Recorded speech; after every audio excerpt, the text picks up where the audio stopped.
আশ্বস্ত করেছেন রামিসার বড় বোন তার জীবনের সমস্ত পড়াশোনার খরচ এবং তার অন্যান্য আনুষঙ্গিক ব্যয় সব কিছুই নিবহন করবেন এবং রামিসার মা বাবা এবং রামিসার বড় বোনের জন্য একটা আশ্রয়স্থল, তারা নিরাপদ আশ্রয়স্থল চেয়েছেন, সেটা মাননীয় প্রধানমন্ত্রী প্রতিশ্রুতি দিয়েছেন খুব স্বল্পতম সময়ের মধ্যে সেটার ব্যবস্থা করবেন।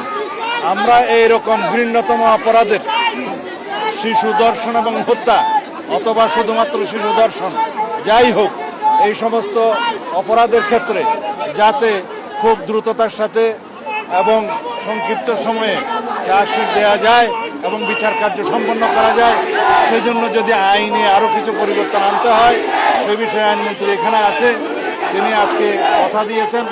ক্যাবিনেট মিটিংয়ে আমাদের এটা আলোচনা হয়েছে, তিনি সেই বিষয়ে আইনি সংস্কারও সাধন করবেন। যেখানে প্রয়োজনীয় সংশোধনের দরকার সেটা আমরা করব। এইভাবে আমরা দেশে এরকম ভিন্নতম অপরাধের যাতে আর পুনরাবৃত্তি না হয় সেজন্য চেষ্টা করবো ইনশাআল্লাহ। ধন্যবাদ। পরিবার চেয়েছে সুষ্ঠু ন্যায় বিচার দ্রুততম সময়ের মধ্যে, সেটা পরিবারের 1 নম্বর চাওয়া এবং সেটাই স্বাভাবিক।